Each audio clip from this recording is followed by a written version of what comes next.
a mão junto com o pé, desce o pé, diagonal. Então, ó. 1, 2, 3, 4. Então, o pé se move junto com a mão, ó. 1, 2, 3. A mão vai junto com o pé.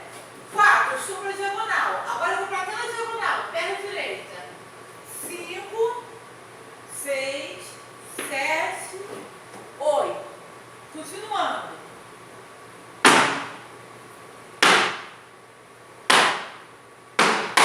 Então é direita, esquerda, direita, esquerda. Tá, ó. Na frente, lado, em cima. Estão vendo meus pés? Vamos lá.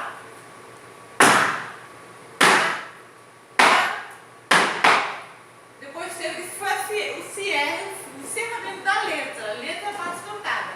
Uma mini escobinha. Ti, ca, ta, ta. Ti, ca, ta, ta. Ti, ca, ta, ta. Ti, ca. Agora eu vou fazer a chamada para a segunda letra. Agora é novo, ó.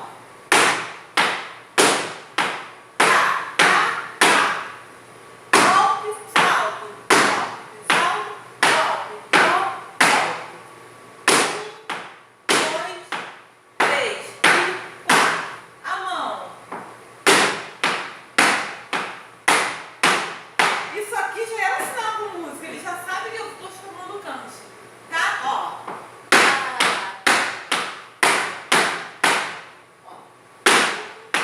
1, 2, 3, 4. De novo. 1, 2, 3, 4. 1, 2, 3, 4. Então vamos ver aqui.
Compartilhe, se sabe de alguma amiga que queira fazer flamenco, que não tem, nessa cidade não tem, que gosta de dança flamenca, se você estuda e quer fortalecer seus estudos, aprender alguma coisa diferente, né, que é sempre bom, não esqueça de dar seu like, ok?